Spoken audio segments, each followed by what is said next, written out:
Let's see. All right.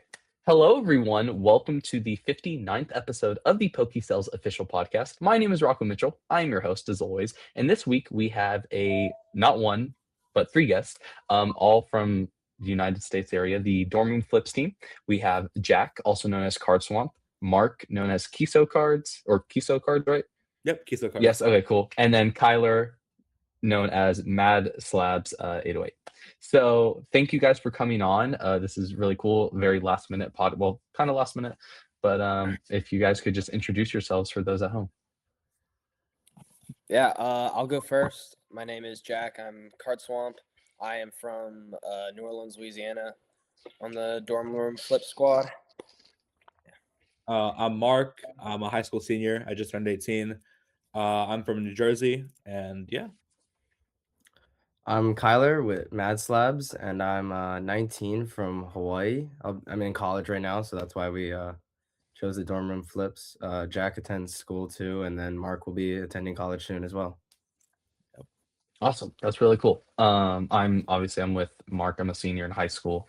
But that's really cool to get. I think that just like kind of off rip before I ask you guys kind of questions and like about Pokemon and whatever, is something I love about the, I guess, Pokemon business, entrepreneurial, whatever you want to call it, is that I feel like it's really accessible to anyone. Whereas in some other like businesses, like you have to constantly be working on it. But I know obviously there's a great amount of people that I know that do crazy amounts of revenue, sales, whatever, and they're still like high school students, or they're in college, or they do it full time or whatever it might be. But it's definitely a place where, or an industry where you can like really be successful in no matter kind of where you are in life. And I think it's like really really cool to see that. And yeah, I don't know, but yeah, so it's really cool to kind of get that perspective from like other, I guess, people my age or similar in that realm. But I don't know. So thank you guys for coming on. And I guess my first question would be, what's your guys' Pokemon story? And then vending story to kind of go off that, since you guys are vendors.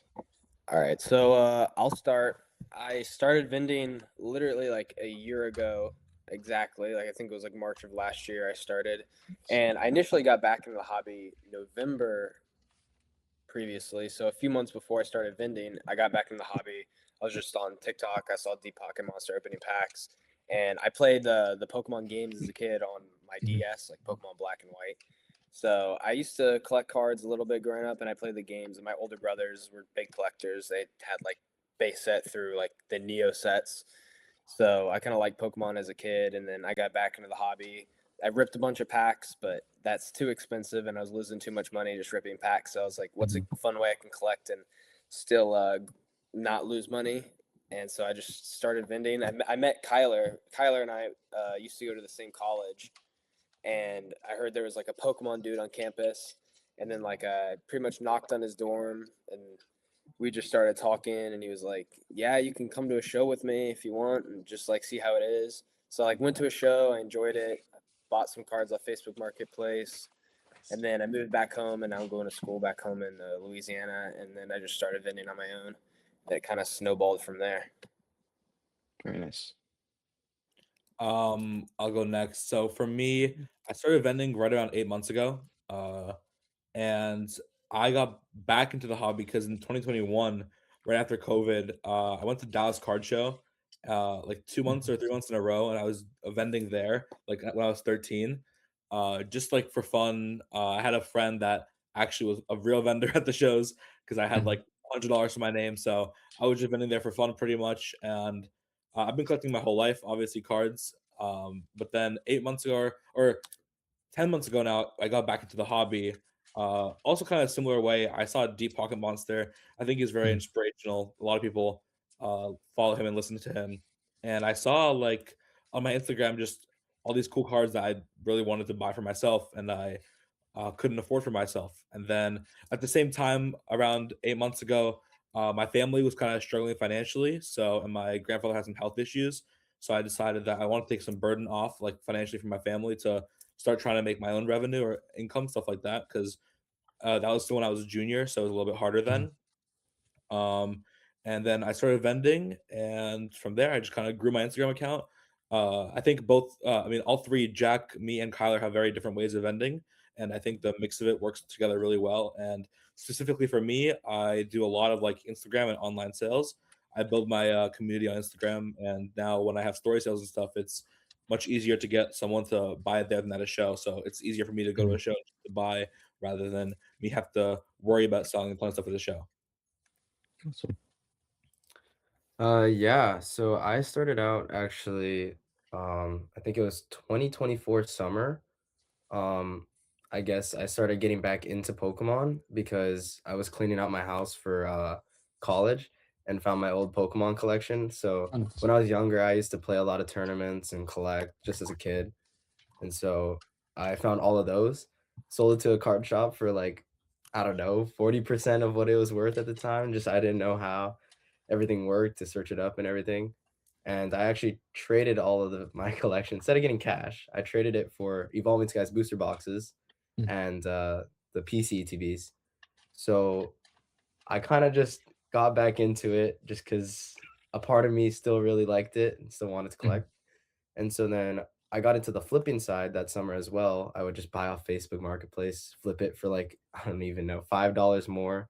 And not even worth it at all for the mhm, time. But once I got up here, I actually found an opportunity to vend at a local mall. mm. And so then I just started, and that was about 2024 October. So it's been a little over a year and a half now.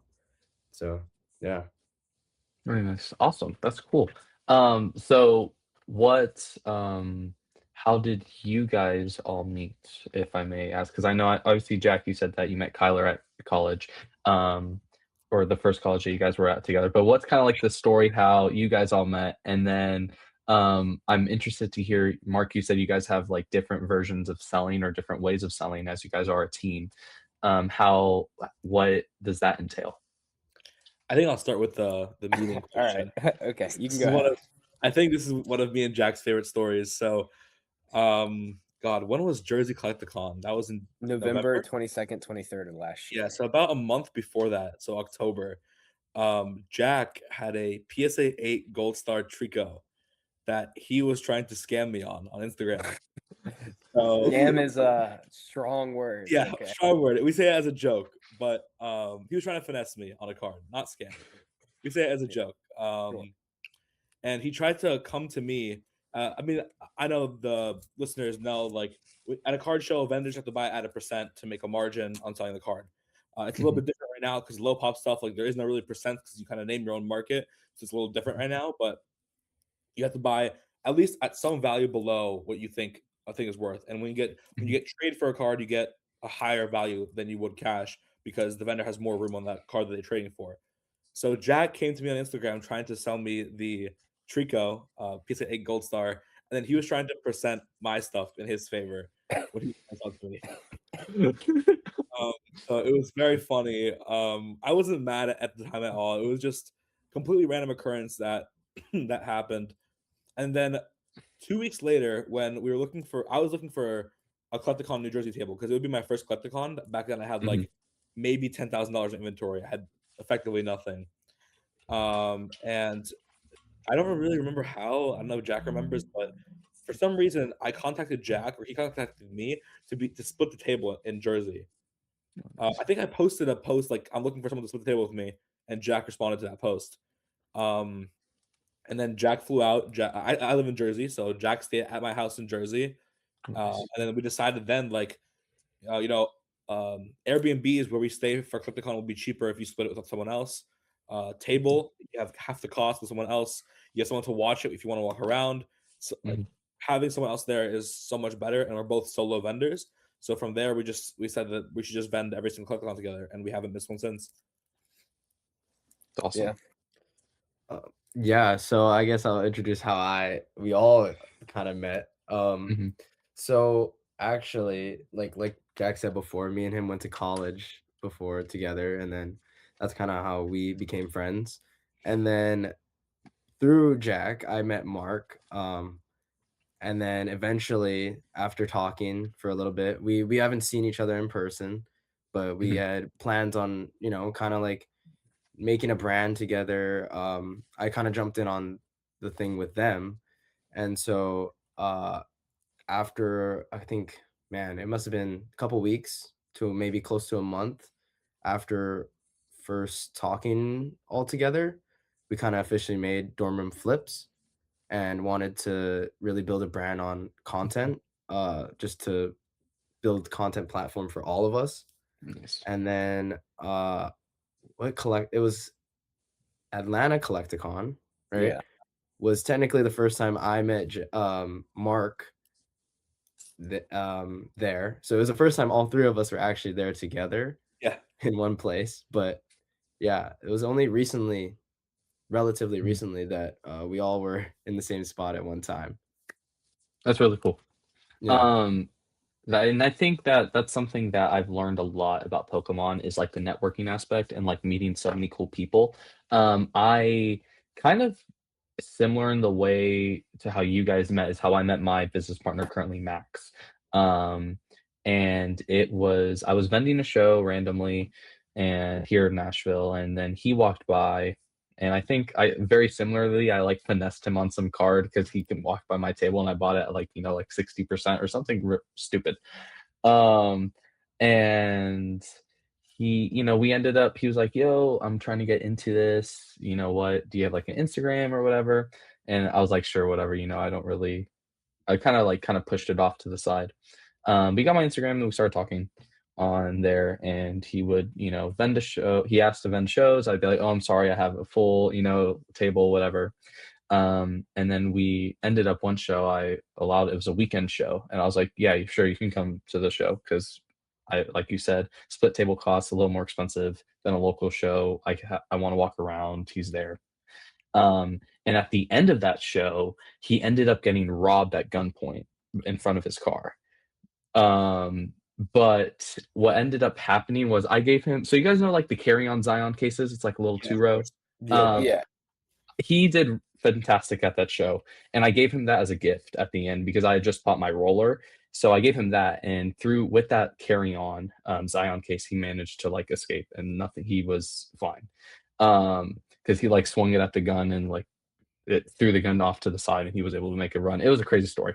And he Oh, called me immediately after that happened, and I was like, and he's like, "Don't worry, like I still want to vend, like I'm not gonna let this phase me." And at that point, I was like, "Okay, yeah, I want to do business with this guy because he's down to do this until whatever happens." And we ended up working together, and we very similarly we have two separate Instagram accounts, and then together we're Cardboard Central, and it's very very cool to have that business partner because at the same time now I have like an actual friend because we're both in high school and we talk all the time. We're talking about scaling, all this type of stuff, and I feel like it just kind of sharpens like iron sharpens iron, and you kind of just like grow as a business because you're not only are you competing with everyone in like the vending space, but you're also like competing on with this other person that you have, and you guys are constantly building each other up. So definitely having that partnership for me has escalated my business obviously a lot, and I think that it's awesome. But I don't know if you guys feel the same way, if that's something similar. But I definitely think that Pokemon is a great way to meet new people and to make those business connections in just a wide variety of ways. Yeah, totally Yeah. agree. Yeah. I think like honestly, meeting people in this industry has like saved my life in a lot of ways. I think just some people, a lot of friends I've made along the way. Kyler and Jack are more like family than anything. So Mhm. I just know like vending aside, these guys, I'd be there for them for anything. So I think there's a lot of good that comes from people you meet for Mhm. sure. Yeah, yeah, Yeah. yeah, I no, dude. for mean, sure. oh, You sorry. go, Ky- you go, Uh, Kyler. So we actually call like every day, all three of us. If it's not all three of us, at least one of us is calling each other. We're talking about how our day's going. Most simplest things. Mhm, We could just be pricing cards, doing our regular like sorting out of things, doing mhm, homework. We're just constantly always on call talking about things. I mean, I wouldn't have met Mark if it wasn't for Pokemon, and I'm so glad for that. I wouldn't have met Jack personally if we didn't have that initial connection of Pokemon. So I think it's just super cool in this hobby about like finding like friends and people that actually Mhm. are like, you share the same values with. Because I mean, a lot of people our age don't tend to see Pokemon cards as like a bigger thing and not Mhm. as serious as we all take it, I guess. So it's kind of good to have like people our age that share the same passions, and we all support each other, so that we can Yeah. all be successful past our expectations. Yeah. Yeah, and I would say apart from business, which I think that networking and like who you know and the people you have access to is probably one of, if not like the most important things, especially in the Pokemon business. But just on like a personal level, like having friends, man. Like Mhm. if you're in this hobby and yeah, you're doing it as a business, but you don't have any friends and you don't have anyone like to talk to, or it's just on your own, it can get lonely and it makes it a lot more unenjoyable. So I think that it's super important to make friends, and I'm very glad to have met Kyler and Mark, and it's definitely helped me along my way. I've learned a ton of stuff. Like I think Mhm. literally like 99% of everything I've learned at vending has come from one of these guys. So I'm like super grateful for it, and like I just wouldn't be where I was without them. Yeah, no, for sure. I agree with that, and I think that that's really cool that I think that just on a, like, a different level too, like, networking, like you said, is very important, and I feel like Pokemon is such a great, like, like, equal fire, I think, is that the word? I don't know. Middle ground. Yeah, middle Oh yeah, ground, there you go, yeah. That, like, I've met people that are, like, really big doctors, or they do real estate, or whatever they might be, like, different industries, but the connection point that we all had was Pokemon. And now that I'm able to meet those people at that level, like, um, if I ever need a job somewhere, they're like, "Oh, Rocco, I see how you work." Like, it's a great way also to kind of show like your work ethic, I think, in a way too, because Pokemon, obviously, on the outside, it doesn't look as competitive but when you get into it, like we are as vendors, you realize that it's very, very competitive. It's extremely competitive space. So having people that are in different industries seeing that, like, I feel like has been really beneficial for me also as a young person. To People will see my work ethic and they're like, "Oh, if you ever need something, just let me know and I have a job for you," or whatever it might be. And I think that that's a great thing for that Pokemon's also allowed and that it offers for people. Because I I think Kyler said it, but not a lot of people like our age or whatever know that Pokemon is as big as it is. Like, I'll go to school and I have my Instagram. A lot of people follow me at school, whatever. But they also kind of poke fun at it, but then I'm like, "Bro, if you guys knew, like, when you go to a Collecticon and you see everything that's in there, like, it's like, you guys have no idea what this, like, space is. Like, it's what you think it is, like, nothing." But it's definitely really, really cool to, see that for sure. But anyway, I'm curious, what are your different ways of vending or selling, as you said, Mark? Because for me, how I operate it, or how we operate it with me and Max, is I do a lot of wholesale now. So I take a lot of our slab buying and inventory buying and a lot of stuff on that end.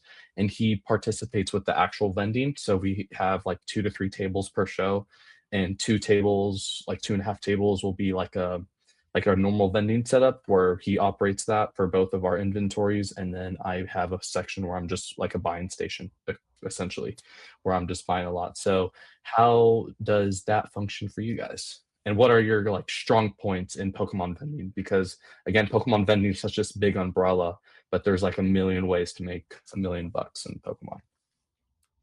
So I think one thing we do differently than you and Max is we don't have one of us running the vending side, one of us running the wholesaling side.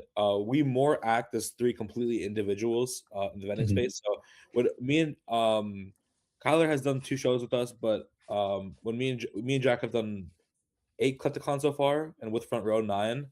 And when we have it done, is we have like uh, we rent 3 Zions, and then we have one table, and then we put my stuff in one Zion, his stuff in the other Zion, and one in the middle. And then when people come up to try to sell to us, it just first person comes up, I'll get it. Next person, Jack. It doesn't really come to a point where you have to like, oh, who gets this now? You know what I mean? It's just like Mhm. it's kind of fluid. Whoever gets it.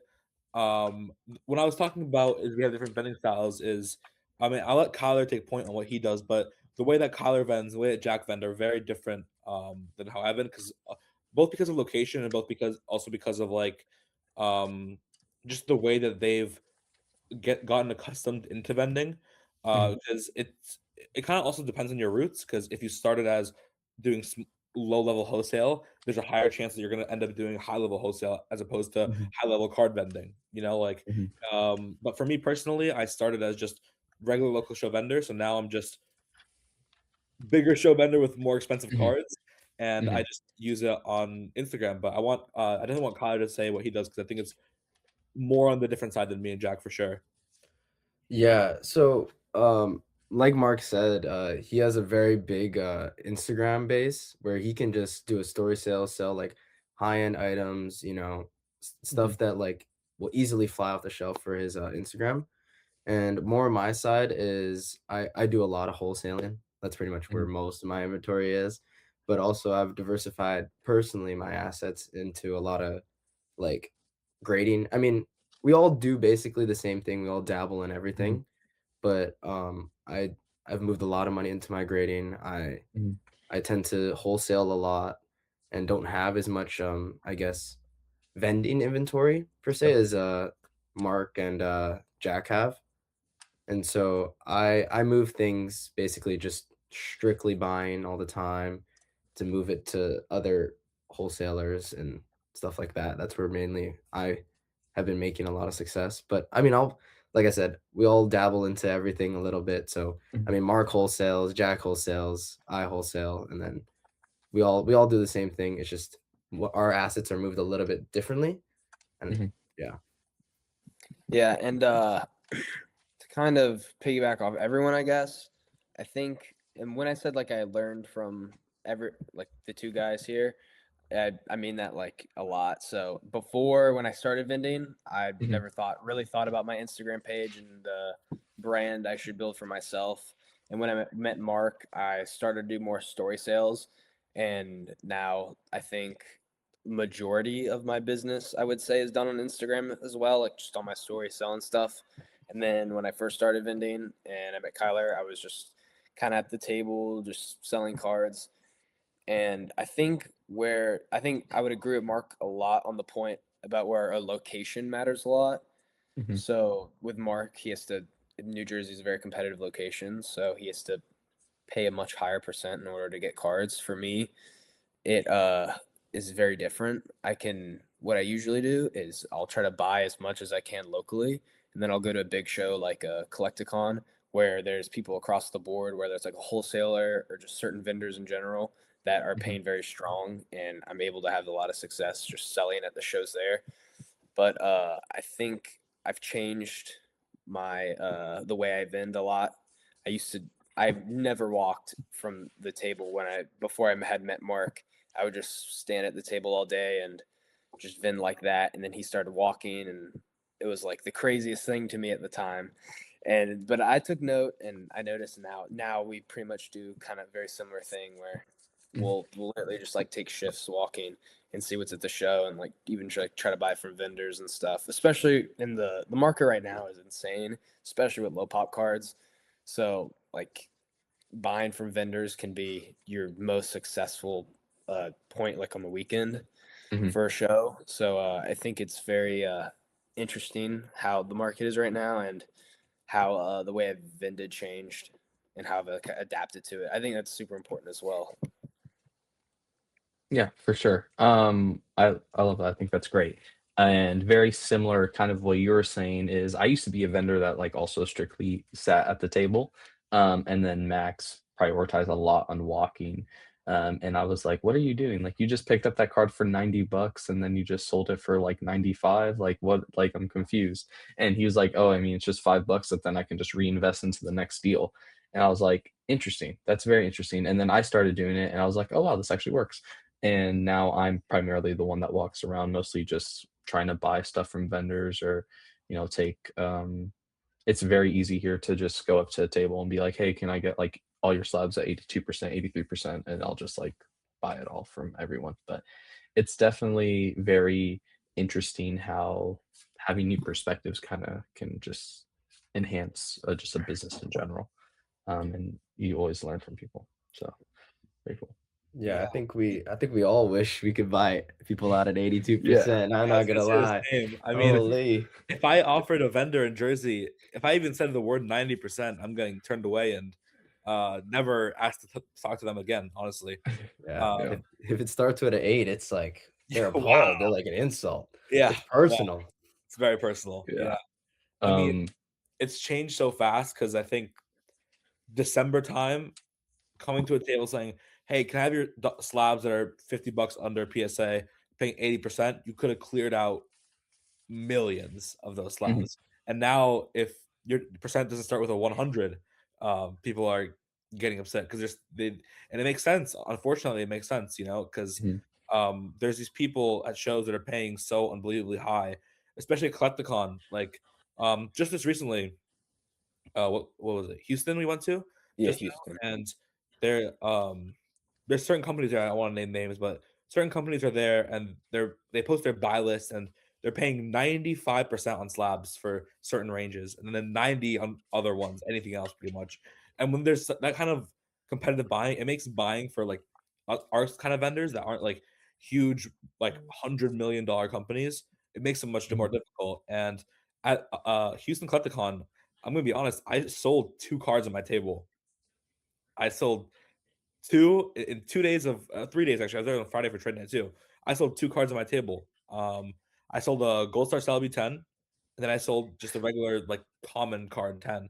It was just 2 very random sales that happened, but I spent the majority of the show. It's always been my motto even since I started my very first con, just walking around because I think the most money lies in finding the deals from other vendors and then selling it to your audience where you think you can get more for it. So, mhm. yeah. Yeah, for sure. That's definitely true. And yeah, the space here is weird because I think also like vendors are very bipolar. So like I'll be able to buy like stuff at 83 one weekend and then 80 like one another weekend they're offering like, it's ridiculously high. But I think that what you guys said too about December and kind of what I wanted to get into as well was just how crazy the market has been because I feel like it dipped for a little bit and everyone started freaking out and then, like, come the new year, like, it just got crazy, like, ramped up, like, I feel like, 1,000,000,000% or whatever. It was wild. And one of those side effects, I think, was, like, what we were talking about a little bit off camera and a little bit here was, like, low pop stuff. Because I have some friends here that do a lot of low pop, and I honestly don't get it. Like I said before, I do ones primarily, so, like, I have, like, a bunch of ones, like really cool like ones and stuff like that are low pop and it's easier to manipulate the market on that just because like there is like maybe one copy of a card but explain to me you guys kind of talking about it how does that work for someone that doesn't know because yeah. All right. I mean, yeah, I think Jack and Mark are more knowledgeable about this, so you guys can talk about it. You want to start, Mark? Sure. Low pop cards. Like where to begin about them, honestly. I think ever since people kind of started disassociating this, but I still think it's so important. Ever since the Logan Paul auction, ever since that card sold for $16 million, like truly rare cards have gone up in value, right? Mhm, You can see a Moonbreon, for example, right? What is it, $4,000 right now, right about mhm, $4,000 card, but there's 40,000 of them.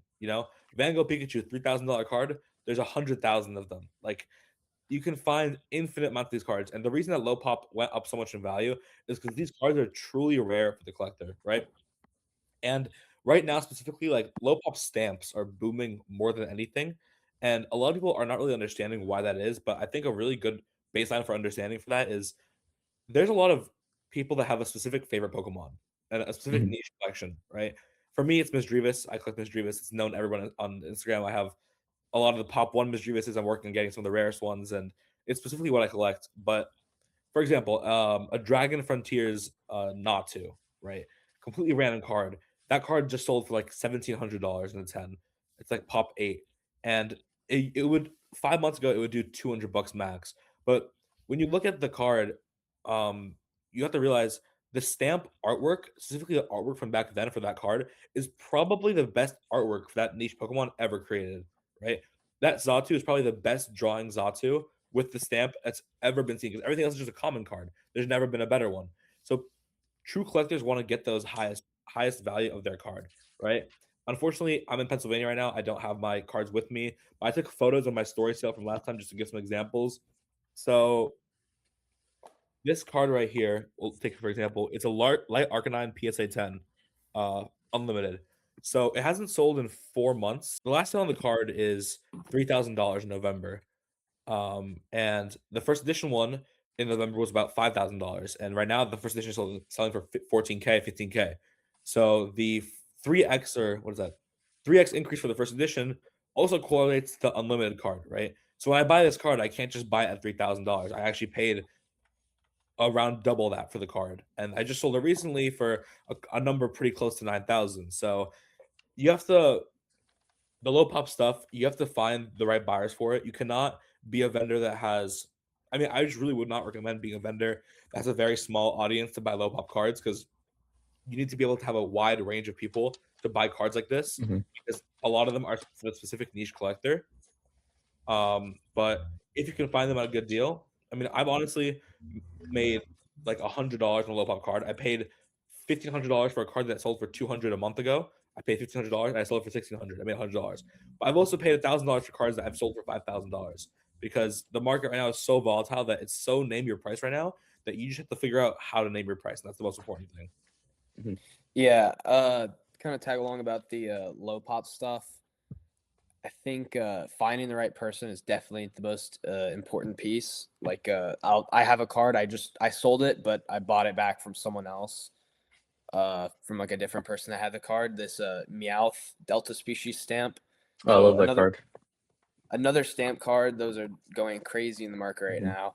I bought one for I think it was about a month ago, and I paid like $580 for it. And I found a Meowth collector. I did a story sale, found a Meowth collector, and he paid me like nearly 4 times what I had paid. So I think finding the right person to buy it is definitely very important, as well as like naming your price.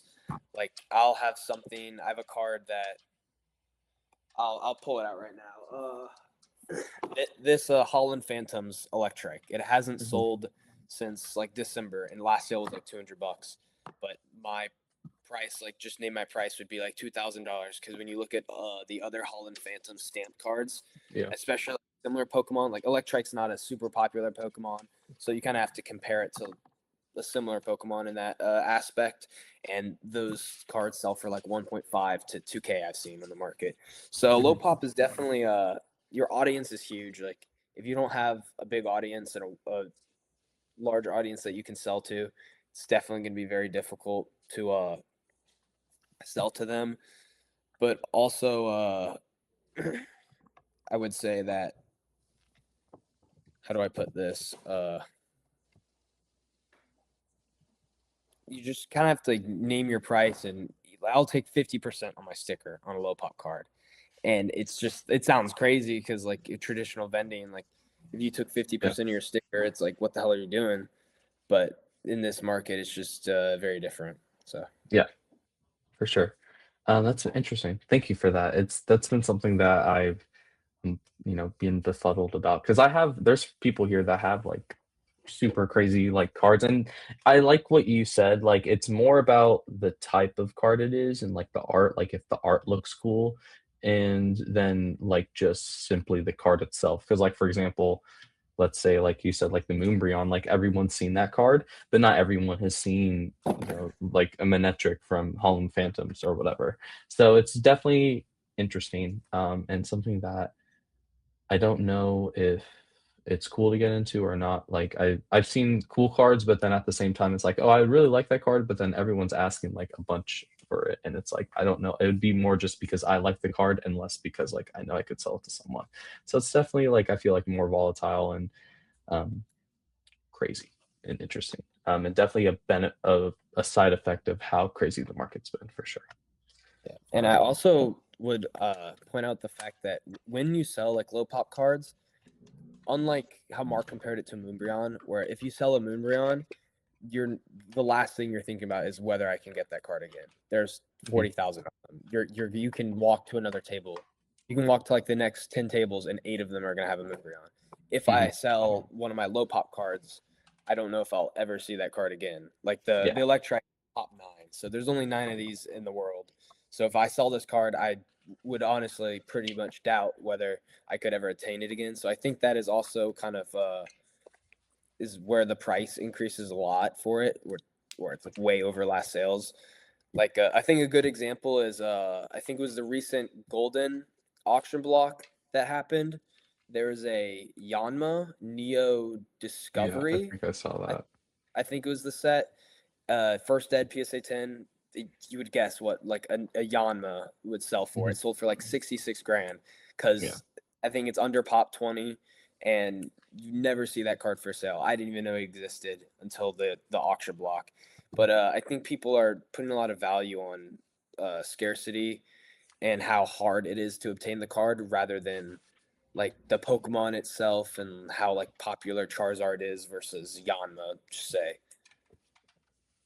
For sure. I think one more thing I want to mention, specifically regarding expensive low pop cards, like when we're talking about the 10,000 plus range, 20,000 plus range, is gem rate is something that people overshadow but matters to an extreme extent. Gem rate is defined by how many tens there are compared to the total population. So, what percent of all cards ever graded are tens? Moonbryons, about half of them are tens. So, statistically, you send in the Moonbryon, 50-50 get a 10, pretty much. If you gather 1,000 raw Moonbryons, you're going to get 500 tens, right? The Yanma is an amazing example. The Yanma is pop 9, and the Yanma has a less than 1% gem rate. So, it has a 0.4% gem rate. So, one in was it 250 cards, something like that, will get a 10. And that is just a insanely low percentage of cards getting 10. With the combined with the fact that they're so little graded, Mhm. that's what makes, for example, like a Neo Discovery Entei or what is it, Revelation Entei in a 10 is like $3,000 because the gem rate is like 4% or something like that. But then the Neo Genesis Slow King, I'm not sure which set it is. The Slow King though, I think it's Genesis, is close to $100,000 card because of the gem rate. So I Crazy. know of private sales reaching that 100,000 mark. So the gem rate towards those cards matters an insane amount, even more so than the actual number of the pop itself. It's crazy. It's wild. And definitely interesting. It's so cool to see just like another form of like the market kind of take shape, and it's like it's been really cool, and interesting. Yeah. Thank you for that. I think that was great. It's a great insight. I would like to ask you guys what obviously you guys have done a couple shows together, but in general, what has been some of your favorite events or conventions that you guys have been to as either a group, individually, or like, whatever? All right, so I think the best show, whether it's like buying or selling, it's definitely Collecticon. Just purely the amount of people there, the amount of cards there is probably the best in the world. So, like, I want to say every weekend I feel like there's a Collecticon. It gets better and better, at least in this market right now. Like Mhm. in beginning of the year, Atlanta, I said was my best show. I was like, wow, there's so much. I bought so much more than I did previously, and I sold so much on my stories after or at the show. And then Miami happened, and I was like, oh my gosh, in Miami, I didn't leave with a single card I came into the show with. Everything I had was new, so completely like flipped my inventory. And then in Houston this weekend, it was more the same. Like I left with completely new cards. So I think Collecticons are definitely the biggest and best show purely just because the amount of people there Mhm. and like the amount of people you meet in different markets. Like the Houston, I think I met as many people from the UK as I did from America. So Nice. I definitely would say Collecticon is the number one show right now. Very nice. I mean, yeah, I mean, I have to agree. I mean, any big show, especially front row, Collecticon, I think for any vendor, I think if they can get a table, I think it's worth it. I mean, of course, you need certain amount of money to cover those expenses, but um, if you can, I think it's definitely worth it. Just not even from the selling or buying standpoint, but more of the networking, like we talked about earlier. Mhm. But Um, I'd say, I mean, we've only done 2 shows together of all 3 of us, but I think the best one was Portland front row. And that was actually Mark's and Jack's first front row, I think, for both of them. Yeah. But it was definitely our biggest show. We haven't posted anything from it yet, but we did some pretty big deals across all 3 of us. And then also another thing we all do together is just we sometimes split cards, Mhm, 2 ways, 3 ways. So it helps keep our capital like I guess less into costs, and we can still do individual things while owning mhm. some crazy stuff. So Yeah. Yeah, like I That think the biggest deal from Portland front row was Mark and I went half and half on a Hidden Legends box, booster box, which is oh, nice. super pretty rare vintage set, Mhm, and we went half and half on it, which is great because we both get to own it, and so we both get to make a decision on the cards on the box and like what we decide to do with it. So like two brains is better than one, more mhm, perspectives, and then also it keeps the risk a lot lower. So like if worst case scenario something happened and we bought the box for just throwing out raw numbers. We bought the box for 15,000 and we thought it was worth 18,000 and then something happened and we had to take a loss of 14 at 14,000 we sold it for. It just helps keep the risk down so we would both mhm. each lose $500 instead of one of us losing 1,000. And then also just getting multiple perspectives, like it's both of us deciding what to do with it so we can make a lot better of a decision. And then it keeps what inventory and cash you have higher, so like you Yeah. can go half and half on a huge box and you still have money to spend elsewhere, and you don't kind of have all your eggs in one basket per se. yeah, and it actually before that, Mark actually did do a bigger deal separately for himself, but it definitely helps when buying I guess personal inventory versus one big ticket item that Mhm. you don't want to put all your inventory and all your capital into one thing, so if you can obtain this one thing with a group of guys that we all trust, it's even awesome. Good for content too, right? I Yeah, think no, for sure. a card that the three of us have been working on for a while now. I don't think, without saying anyone for where it's from or anything, was PSA 9 Gold Star Rayquaza. The three of us have been trying to pick that up for 2 weeks now, figuring out numbers. It's a very big chunk of money to put into, but it's also, if all of us are into it for a good amount, we can all eat together. And I think that splitting cards, I tell my other friends in Jersey, like splitting cards is one of the best decisions you can do as a vendor, as long as it's with someone you trust. Um, just this weekend, I'll pull up a photo. Me and Jack picked up the gold Reshiram and Zekrom from Yeah, Black and White. They're both pop 40. I think I Um, saw that. yeah, let me try to find. Oh, here we go. So we picked this set up. They're both right around pop 40. Uh, no comps, of course, because the low pop. And we paid whatever five-figure number for the pair. But because we were able to buy them together, we were also both able to own them, because I think something that's overshadowed is actually owning the card. Sometimes I'm not even afraid to break even on a card just because I got to own it, because it's a privilege to own cards like that. Um, Mhm, I think people forget their roots really quickly, because I know that 8 months ago when I was holding $1,000 card, I was thinking, wow, one day I'll be able to afford this. And now when I'm holding 10,000, $20,000 cards, I'm thinking one day I'll be able to afford the $100,000 card, and so on and so on.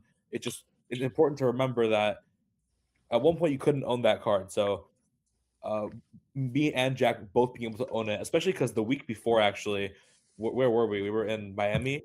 Yeah, we're in Miami. Yeah, we were in Miami at the airport catching my flight, and we were talking about how cool would it be to own the gold restaurant and Zekrom. Randomly, we said that, and then the next weekend we just happened to find opportunity, happened to yeah, stumble on us. So we just agreed right away that that's what has to be done. that's awesome.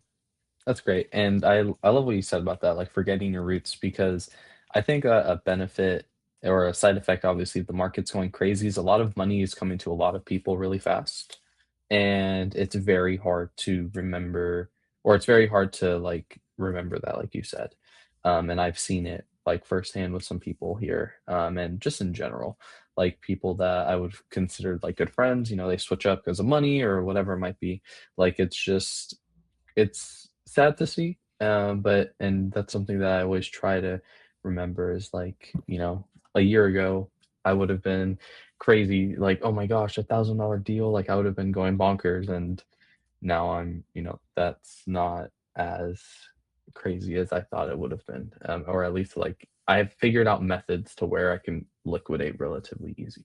So it's like very interesting and very humbling to like imagine like, or to have lived the dream that, like, myself, like, a year ago would have wanted to live, and it's not even done. I'm just at one stage of it, so definitely really cool, and I love, what you said there. I think it's very important for just vendors in general. I, um I wanted to ask you guys, because obviously you guys are still in school. I'm in school. I've had a couple college kids on the podcast before. As someone who obviously I'm a senior in high school, like Mark, I am possibly looking into college. I've been accepted to a university in Chattanooga, which is not that far from Nashville. But how do you guys balance being college students and on Pokemon running Pokemon business? Okay, so I would say it's definitely not the easiest thing to balance, just because it is similar to the fact in high school, like obviously you have classes and stuff, but I think the courses in college are you have to focus a lot more. Like in high school, I didn't need to study for a single test, and I was able to like pass and get good grades and stuff. And at least in Louisiana for me, it was relatively easy. But in college now, you're working towards something that you may end up doing for the rest of your life. So one, you'd probably want to pay attention from that standpoint, and the classes are just a lot more challenging as well. So it's definitely more difficult to manage. But for me, luckily, the school I go to, I don't have classes on Fridays, which is super beneficial because I can Mhm, fly out Fridays for like collecticons and stuff, and then I fly back Sunday night, and I'm able to make it to all my classes. But I'd say in terms of managing it, it's discipline, but it's also like time management. I have to realize I journal a lot, so I think something I do like every night is I journal. I kind of like plan out my day, and I know like what time I have classes and when I'm gonna do my homework, and then when I'm gonna do a story sale or go ship out orders, or when I can make room for like a local deal if I have to meet up with someone. So I think it's like a lot of like planning and scheduling, just kind of being present. I think that's very important in managing everything in Pokemon. Yeah, I mean, it also I feel like a big thing for me, that is depending on what you want to do as well in college is a big factor. mhm, I know Jack's a business major. I believe it's finance, Accounting and finance. So accounting and finance, sorry. Um, but I'm more of the STEM side, so it's a lot of science, a lot of labs, mhm, definitely a lot of memorization. So it takes um it's definitely a lot of like time consuming things with my major. And of course, Pokemon is huge time consuming thing, we're always responding on Instagram, always looking for deals, mhm, always, like for you, shipping out your wholesale before you go to sleep or like getting orders ready, right? You know, around school. Um, I think it's just time management wise with my major, it's almost too much with both. But if you can manage both, man, once you find that rhythm, that's awesome. But mhm, definitely as you travel more and definitely want to do bigger things, I'd say college is gets harder to manage just because I have school Monday through Friday, and so going to a collecticon, I have to plan uh to leave late Friday night, possibly get in the late night Friday wherever I go, or early Saturday morning, and then fly out Sunday night, and then get to school on Monday and try to be there at class. Mhm. So it gets a lot to manage. Um, you definitely don't get as much sleep as you want, um, on those bigger I show yeah, weekends, yeah. especially. But it's just kind of like go through the motions, keep grinding, just stay focused. I Yeah, think it's gonna be and awesome. I think one thing that Kyler said about uh he mentioned the staying focused, and when you have a ton of DMs on Instagram you have to respond to. I think a lot of it goes into discipline, and then you also have to make Mhm. sacrifices. Like there's for me, I think location matters a lot. I am in Louisiana, and this college I go to is 30 minutes for me, so I'm able to commute every day and go to class, which is very beneficial. And I go to Southeastern Louisiana University, and like an extra hour is Louisiana State University, and all my friends from high school go there. So I kind of had to like make the sacrifice to not go to school an hour away, where I'd have to probably Mhm. live on campus, and that would make it a lot more difficult for me to be as successful and Yep. fly out to shows and stuff and do what I'm doing now.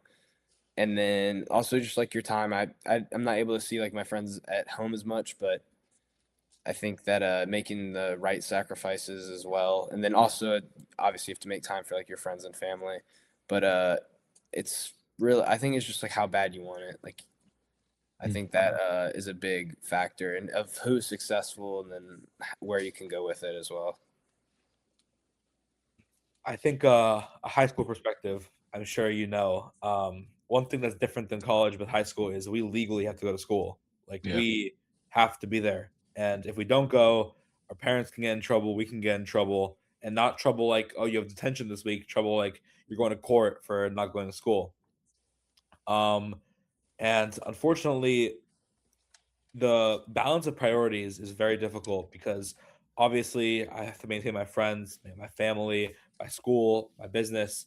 But in school, full transparency, 90% of the time I'm in school, I'm on Instagram doing deals on my phone, if not 100% of the time. And Yeah. at this point into the year, my teachers know. My teachers all know that that's just what I'm doing, and they know that in my mind, it's more important than whatever they could possibly be teaching me at that moment. Because if I Mhm. think what they're teaching me in that moment is more important, I'll put it down. I will. But most of the time, it's not. And I don't know how it works legally in Tennessee. You said, Mhm. yeah, in Tennessee, but in Jersey, you have a max of 18 days excused absences before Yep. issues happen to you, right? I think I have like 38 days absent this year. And I have to go through some legal trouble because of that. And I have to do some stuff because of that. But most of it is from me missing Fridays due to shows. Just Yeah. last Friday, I missed to go to Klepticon. But people don't know the Friday before the setup day at Klepticon is I made more money on that day than I did at 2 days of ClipCon because I think Jack did as well. That setup day is so extremely, extremely important. So I think Jack is super lucky that he doesn't have school on Fridays because it makes it so much easier for him to just okay, I'll go Thursday night, whatever. But um, I really like how both Kyler and Jack said like balancing your priorities is extremely, extremely important. Um, Mhm. I know that another thing I want to say is um, your friends that you had before, don't let them become people that you don't know anymore. Um, Make sure that the people that you actually care about, like your family, and family, I mean by blood and friend family, keep them close to you. The last 9 weekends in a row with Jack, I've been going to shows, and Kyler was there for most of them too. Just every single weekend, I've been flying out. I haven't seen my family, I haven't seen my friends. That's why I'm in Pennsylvania right now, just spending one weekend out of this time just to take my time with my friends. But make sure you have everything in line. Don't overcommit, and don't undercommit. Undercommitting is always bad. You Mhm. know, if you think that you can do more, do more. But if you think that you're losing too much, don't lose it, if that makes sense. Yeah. For sure, and I agree with what you're saying. I haven't missed as many weekends because I've rolled them into essentially like college days that we get. We get like I think 2 weeks worth of college days. So I've used that excuse. So like when I went to Chicago Collecticon last year, I was like, oh, I'm touring the University of Chicago. And I toured it like a little bit. But most of the time is like I agree with you what you're saying. Um, and it's definitely hard to balance. Like no matter what, if you're in school and doing Pokemon, just like regardless whether you're in college or high school. And for me, when I was looking into possible college I'd be going to in the future, I told like straight up on college, I was like, hey, I run a Pokemon business. I am out most weekends for shows, like really big shows. Does that fit into the schedule? And when I talk to them, they're like, oh yeah, we're very lax about like it's very much the students get to choose their schedule. So what a lot of people have done other students that I know that do Pokemon in other places is like very similar to what you're saying, like booking out the middle of the week for your major classes and then being able to have that availability to leave on weekends for shows. And for me, that was like when I went there, I was like, yo, this is like what I do. Like, how does this fit into that criteria? And I did that with a variety of schools, and this one that I like have enrolled into is pretty much like they're like, oh yeah, it's fine. We're very lax in that way. So it's been very like I was very blessed. And then it's Chattanooga. So Nashville's right here. Chattanooga's right here. Chattanooga is about an hour and a half from Nashville, Atlanta, and Huntsville. So it's very centrally located, and it also has an airport in the city, like a small airport that can essentially go to any location. So I was like, this is like a very convenient location because I can drive to Atlanta for front row or Collecticon or Charlie's or whatever might be there, and I can go to Huntsville has some bigger shows and then I can go to Nashville for the shows here.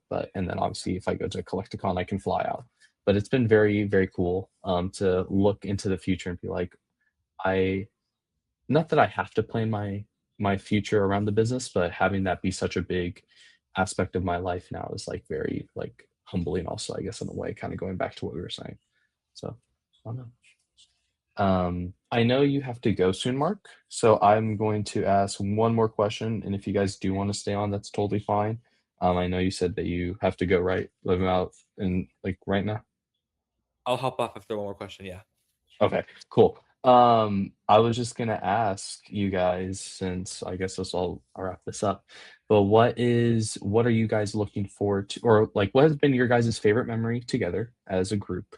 And then what is your guys' goals going into the future? Like kind of what are you guys planning to do individually and in the future, whether that be life, Pokemon, whatever it might be. If you don't All mind, right. I'll start. Oh, Okay, you go. You might Okay. take this. You might take this story from me, but you can go. Oh, I don't think I will. 'Cause I was Okay, gonna say all right, story. you go. So for me, my favorite memory, I don't think I can classify it in one memory, but it's more as cliche as it is, like the friends that we made along the way. Mhm. The actual fact that I have Kyler and Jack to call every day, to talk to be there for me to be there for them. The fact that um, it's always gonna be memories that are able to be made, and I can just call them or talk to them whenever I need them is such an important thing that I'm so grateful for. Um, the fact that Jack knew Kyler and I got to know Kyler from that was so important to me. And I think to go about the goal standpoint, let's talk about first the goal. Let's talk about three goals. Let's talk about one goal for content, one goal for vending, one goal for myself. Right. For content wise, I hope that the three of us can grow our content bigger. I think it's performing decently well on YouTube right now, but I think consistency is key. Everyone says that, so keep going, keep grinding. It might not be amazing the first day, but maybe in the first year it will be, maybe in the first 10 years it will be, but Mhm. eventually we'll get there. So keep going. A vending goal for myself, I think, is I want to be able to not be scared when I buy something. I think it's a Mhm. um I very rewarding feeling. 8 months ago, I was scared to buy $100 card. 5 months ago, I was scared to buy $1,000 card. Now I'm scared to buy a $30,000 card. But I want to get to the point where there's no card that I see. I'm like, oh, I'm pretty scared to buy that. What if I can't make money on it? I think Mhm. that's a pretty big goal. It's important. And then a personal goal for myself is just I'm still learning. Everyone's still learning. I'm still learning how to balance my time correctly. And I just want to make sure that I'm able to divide my time the right way and not leave anyone behind. Yeah, and for my favorite memory of us together, I it's not what Mark said, but I would agree that being able to call every day and just like play Clash Royale or talk about like if this card's a good buy or not is like the most fun I have in my day. But my favorite memory that I think like really like there's moments in your life where like you connected with someone and you made Mhm. like a super important impact, and it's not a good memory. So I think they know what I'm gonna say. But after Portland front row, Kyler dropped us off, me and Mark off at the airport, and he was super sleepy, kind of just very tired from the weekend. So we both told him, "Okay, come on, like make it home or stop, get some rest." And unfortunately, literally like 10 minutes before Mark had to board for his flight, Kyler's mom called me, let us know that he had gotten into a car accident and she Oh, wasn't no. sure. She lives in Hawaii as well. So Mark and I kind of thought about like the perspective from where she is at. She's 1,000 miles away across the ocean from her son, and she doesn't really know how he's doing right now. Luckily, Kyler was like completely unscathed somehow. I mean, maybe he can show a He picture is of a his car. trooper. He is a goddamn trooper. I Yeah, can't maybe he can even show a lie to picture you. of his. When we saw what the car was and what Kyler was, oh my god! Wow, just I'm so grateful that he was okay. Honestly, Mhm. Yeah, but she called us, and then Mark and I kind of looked at each other, and we were like, "Yeah, Oh my that's what gosh. the car looked like." And he literally didn't have. I think he literally had like a scratch on his arm. That was it. Yeah, I mean, he had a scratch. He had a scratch. That was it. I had like a small little cut on my knuckle. You can't even see it now. You can maybe see where it was, but it was super small, minor bruising. Overall, very lucky to be alive, and it was, I'd say, that would be probably like one of the biggest moments I think I've ever had with them, because not only did they make sure I was okay, but they actually canceled both of their flights home and came to the hospital to see me. And, not a lot of people you meet in this space necessarily would do that for you guys, Mhm. It is a business, but uh these guys are just more than friends in a business. Like these guys are really something that I would call family as well. And so them coming back and making sure I was okay, coming to the hospital, staying the night, missing school the next day, one of Mark's 38 absences. Um, Definitely was really nice, and that's probably like the biggest moment. I know it's not a card show in the moment, but That's fine. personally, Awesome. that's one of my favorites as well. And I don't think anything could top that. I think for all of us, relationships and who you meet in this business is the biggest thing. Is the biggest thing. You can't put a Sure. value on some people on like the people you meet and the connections you make just Mhm. because they're worth an infinite amount of money. I'm sure you have that with certain people as well. Yeah, Um, sure. Jack, if you want to talk about your goals. Oh yeah. Okay. So it was a personal goal, vending goal, and then what was the other one? Content goal, right? Content goal. Okay. Okay. All right. So content goal, I would say I like to start small with my goals. I don't like to like shoot for the stars, and because you can think about any goal, and like this year, like I could say I want to make $1 million, but there's not really a plan of action that you can go Mhm. about to doing that. So I like to start small with a goal that you can like really plan accordingly. So like I think hitting 1,000 subscribers on YouTube would be awesome. And that's just like kind of like Mark said, being consistent every day, especially because that's how the algorithm rewards you, is being consistent. So I think hitting 1,000 subscribers on YouTube is big for us. That's probably my main goal. And then a personal goal of mine, I would say, would be to make sure I'm making the right time for everyone, to where like I don't feel like I'm cutting my time with anyone, and they kind of feel like I'm not paying attention to them. Like for me, I have a girlfriend, so that is very time consuming, but deservedly, she's amazing. She deserves all the time in the world I should give her. But it also means that when I go out for weekends and shows, I'm not seeing her. So and as well as like my family and my friends. So I think just having that reassurance that I'm there for everyone Mhm. and that I can be confident that I'm being present and I'm there is super important for me. So that's probably my biggest personal goal. Vending goal, I would say, would be to break 100,000 in inventory and just altogether inventory and cash. That's probably my biggest goal this year. And then similar to what Mark said, not exactly with like comfortability and money, but having the confidence to pay stronger on a certain item, knowing that you can move it and sell it for Yeah. like X amount of money more than you bought it for. So like I think that just goes into like knowing your niche, like knowing what you can do, whether it's like story sales or wholesaling. But also like having confidence in yourself to make money. Because I think that it's just like any business, man. Like if like you're a stockbroker on Wall Street, super competitive business as well, and you don't have confidence in yourself that you can make money, you're not going to go anywhere. So I think that mindset's super important in that, and I think that's definitely what I want to get better at.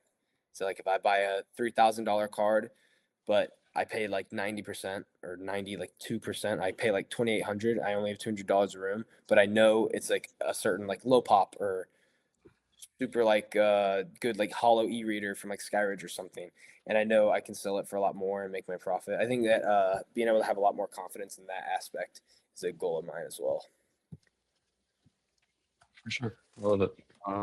Yeah, my content goal would be, I mean, of course, 1,000 subscribers is definitely would be, I think, big for us, just because it's not something we're new to. So, that's a big goal as of right now. Um, but I'd say also, I think content wise, I think a goal that I want to have for us is definitely showcasing bigger items that we can all share between, like we said with splitting, definitely showcasing like some of the coolest things in this hobby would be awesome on our channel and just something to document. So definitely buying more grails this year, hopefully, and showing it on our Dormroom Flips account would be awesome. And then my personal goals actually is definitely just to like take care of my health, take care of my body as well. Um, like I said, it's a lot, and you definitely sacrifice things, and I've been sacrificing sleep and personally, diet and all that. So definitely want to make sure I'm getting sleep, eating the right things, you know, staying healthy is like one of the biggest things to me, but I Mhm. kind of lost sight of that in the process of reaching my goals. So definitely want to make sure I that's love it. still a priority in my life. And then Yeah. of course family, friends. Um and then my overall just vendor side of it, I would love to reach a quarter of a million this year. Um that would be personally my goal, like capital and money wise for my inventory. Um but also definitely my, I guess, networking outside of just the US. Um, Mhm. I work with some friends internationally now, but I think so does these guys too. But definitely, what will be a big thing for me is if I can expand my network past just the US and onto different countries, and that's a big goal for me. Yeah. For sure, I know there's a lot of big clientele outside the US, but Mhm. that's awesome. I love that. That you guys seem like you guys know what you're doing. You guys are well on the way to reach all your goals and crush them. I absolutely love it. Um, I yeah, I don't know what else to end. I know we're kind of going long, but thank you guys for coming on. Where can people find you? obviously we've mentioned the multiple accounts multiple times, but where can people find you, and what's the next show that y'all be at? So, next show will be at Kyle. Are you gonna go to Dallas? Maybe. Which Tyler, weekend is that? Sorry. it's this weekend April 4th. This weekend. or No, April next 4th and weekend. 5th is Dallas Collecticon. In a week. I will not be there probably. So me and Jack will be in Japan next weekend, so we will not be here Nice. either. Our next show should be Chicago, I believe. Yeah, I Chicago. think I should be going to Chicago as well. We'll all be there. On YouTube again, Dormroom Flips. Also on Instagram and TikTok, it's everywhere. And our private names, you heard it already. So Awesome. Well, Yeah. thank you guys for coming on. It was a pleasure. I had a wonderful time. I hope you guys enjoyed this as well.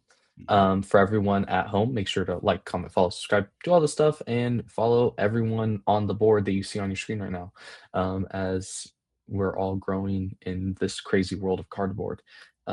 Without anything else, that has been the 59th episode of the PokéSells official podcast. I will catch you guys next time. thank you so much. Thank you.